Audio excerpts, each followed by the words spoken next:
এত মমতা বন্দ্যোপাধ্যায় চটি চেটেছেন এই বিশ্ব মজুমদার যে তাকে মাঝে মধ্যেই মমতা বন্দ্যোপাধ্যায়ের গাড়িতে দেখা যেত, মমতা বন্দ্যোপাধ্যায়ের সঙ্গে হাঁটতে দেখা যেত। তিনি ক্যাডার বেশি, সাংবাদিক কম। নিজেকে মিডিয়া টাইকুন হিসাবে আত্মপ্রকাশ করতে গিয়ে ক্ষমতা হস্তান্তর হওয়ার পরে তিনি আপাতত আন্ডারগ্রাউন্ড হয়ে গিয়েছেন। এই মমতা সাংবাদিক, যাকে বিশ্ব মজুমদার বলে গোটা মহল চেনে, গোটা সাংবাদিক মহল চেনে, তিনি আপাতত এই মুহূর্তে তার নির্দিষ্ট চ্যানেল থেকে বিদায় নিচ্ছেন। হ্যাঁ, শেষ সময় তো মমতা বন্দ্যোপাধ্যায় সঙ্গ ছাড়েননি এই প্রখ্যাত সাংবাদিক। মমতা বন্দ্যোপাধ্যায় যখন সাংবাদিকদের বলছেন যে আমি তোদের ভালো বলছি, মমতা বন্দ্যোপাধ্যায় সাংবাদিকদের তুই করে কথা বলতেন, তুই করে কথা বলতেন। মমতা বন্দ্যোপাধ্যায় সাংবাদিকদের বলছেন যে তোদের ভালোর জন্য বলছি, তোরা একটু ঘুগনি, পরোটা কী করে এগুলো করা যায় এটা তোরা দেখ, এটা কিন্তু বিকল্প বিজনেস। তখন সব সাংবাদিকরা বলছেন হ্যাঁ দিদি ঠিকই, বিকল্প বিজনেস তো অবশ্যই।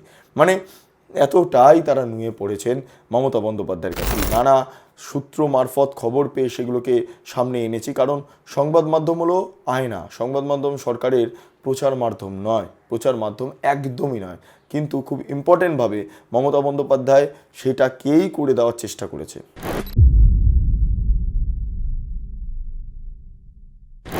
আপনারা এতদিন ধরে মমতা পুলিশ এই শব্দটা সম্পর্কে ওয়াকিবহাল ছিলেন। আজকে একটা নতুন শব্দের আবিষ্কার আমি করছি, মমতা সাংবাদিক। হ্যাঁ, এর মধ্যে যেটা খবর মিলছে, একটি নির্দিষ্ট সর্বভারতীয় নিউজ চ্যানেলের পশ্চিমবঙ্গ শাখার যিনি প্রধান ছিলেন তিনি মমতা সাংবাদিক, নাম বিশ্ব মজুমদার। তাকে নাকি সংশ্লিষ্ট অফিস থেকে বা দপ্তর থেকে জানিয়ে দেওয়া হয়েছে যে এটাই আপনার শেষ সময়, আপনি এবার বিদায় নিতে পারেন।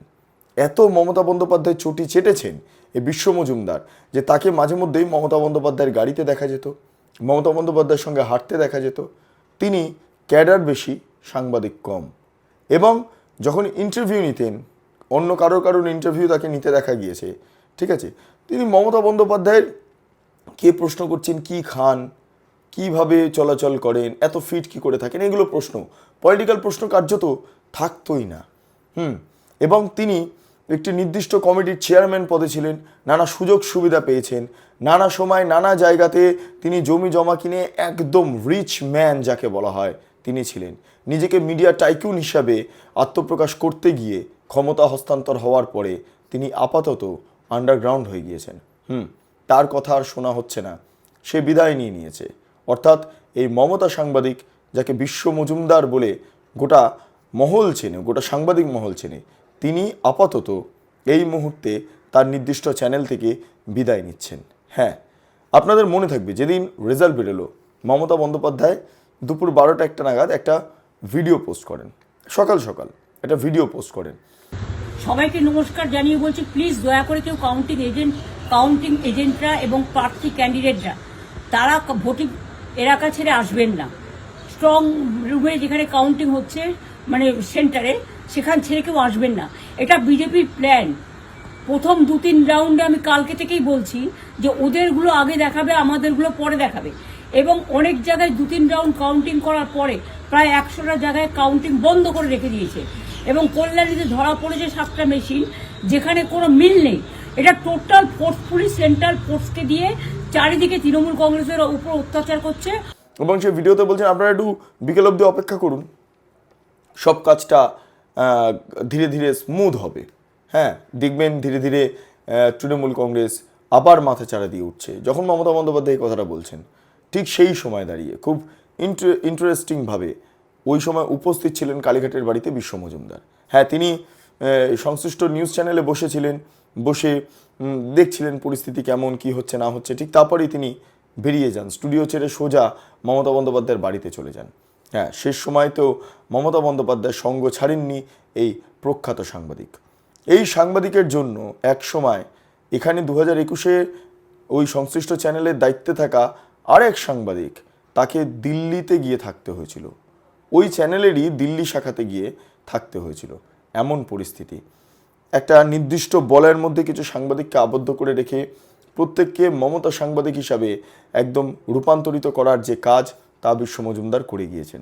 এই বিশ্ব মজুমদারের বিরুদ্ধে একাধিক অভিযোগ রয়েছে, একাধিক অভিযোগ, তার প্রচুর সম্পত্তি ইত্যাদি ইত্যাদি, নানা বিষয়। এই মুহূর্তে বিভিন্ন খবরও পোস্ট হচ্ছে।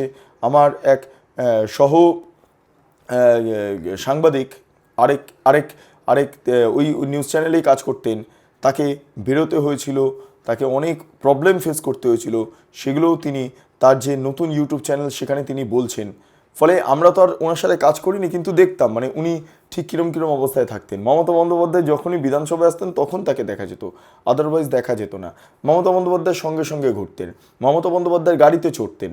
ভাবুন একজন সাংবাদিক মমতা বন্দ্যোপাধ্যায় গাড়িতে চড়ে হ্যাঁ দিদি, এই দিদি এটাই ঠিক ওটাই ঠিক এরমভাবে সাজেশন করতেন। অর্থাৎ এটাকে মমতা সাংবাদিক ছাড়া আর কী বলা যায়। হ্যাঁ, একটা নির্দিষ্ট সময় মমতা বন্দ্যোপাধ্যায় যখন সাংবাদিকদের বলছেন যে আমি তোদের ভালো বলছি, মমতা বন্দ্যোপাধ্যায় সাংবাদিকদের তুই করে কথা বলতেন, তুই করে কথা বলতেন।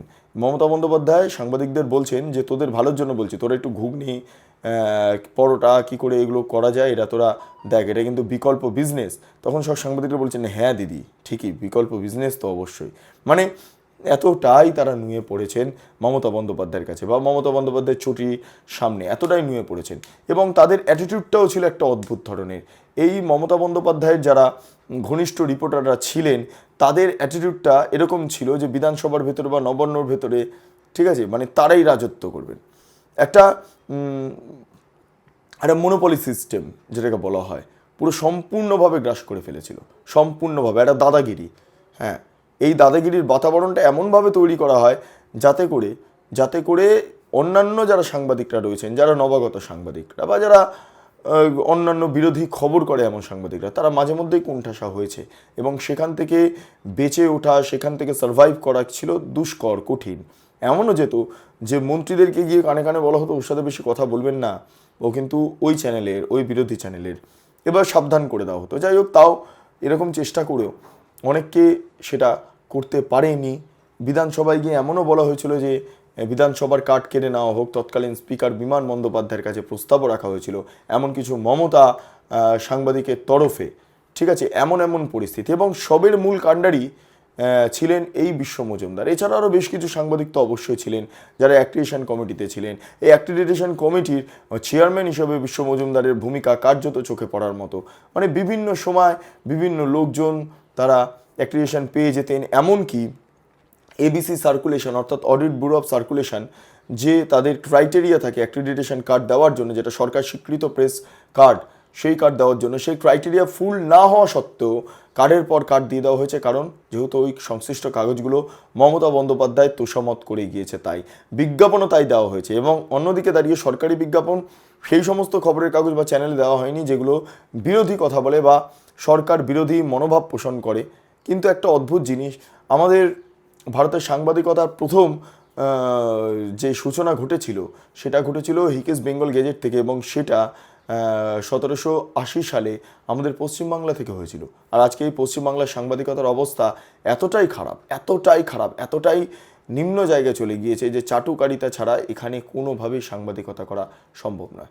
আমরা সবাই যারা পৃথকভাবে অল্টারনেটিভ সাংবাদিকতা করতে চাই তাদের কাছে অবশ্যই বরুণ সেনগুপ্ত, গৌরকিশোর ঘোষ, বিবেকানন্দ মুখোপাধ্যায়, তাদের লেখাপড়া, তাদেরকে জানা, এই প্রবণতা থেকেই আমরা অ্যান্টি গভর্নমেন্ট পলিসির খবর দীর্ঘদিন ধরে করে এসেছি। নানা সূত্র মারফত খবর পেয়ে সেগুলোকে সামনে এনেছি, কারণ সংবাদ মাধ্যম হলো আয়না। সংবাদ মাধ্যম সরকারের প্রচার মাধ্যম একদমই নয়। কিন্তু খুব ইম্পর্টেন্টভাবে মমতা বন্দ্যোপাধ্যায় সেটাকেই করে দেওয়ার চেষ্টা করেছে। এই সংশ্লিষ্ট চ্যানেল, যেটা নাম বলছিলাম, যেখানে বিশ্ব মজুমদার কাজ করতেন, একদিন এমনও হয়েছে নবান্নে গিয়েছি, সমস্ত সাংবাদিকরা, টেলিভিশন সাংবাদিকরা, তারা নবান্নে বসে রয়েছে এবং মমতা বন্দ্যোপাধ্যায় বাইট দেবেন। কি হলো, নির্দিষ্টভাবে মমতা বন্দ্যোপাধ্যায় একটা চ্যানেলকে ডাকলো, সেই চ্যানেলটা হচ্ছে বিশ্ব মজুমদারের চ্যানেল। সেখানে তিনি বাইটটা দিলেন এবং তারপর বলা হলো সংশ্লিষ্ট চ্যানেলের থেকে বাইটটা আপনারা ফিড নিয়ে নেবেন, মানে ট্রান্সফার নিয়ে নেবেন। এই হচ্ছে বিষয়। এরমভাবে সাংবাদিকতা হয়ে এসছে। অর্থাৎ নির্দিষ্টভাবে মাইলেজ পেয়েছে একাংশের সাংবাদিক, নির্দিষ্টভাবে ভয়ঙ্করভাবে মাইলেজ পেয়ে তারা উঠে গিয়েছে, একদম সোজা, একদম সিঁড়ি বেয়ে ওপরে উঠে গিয়েছে। তাদের জন্য এসকেলেটারও পর্যন্ত করা ছিল, মানে এমন অবস্থা। এই পরিস্থিতিতে আজকে বিশ্ব মজুমদারের চাকরি চলে যাওয়া, সংশ্লিষ্ট সংস্থা থেকে জানিয়ে দেওয়া হয়েছে আপনাকে আর কাজ করতে হবে না।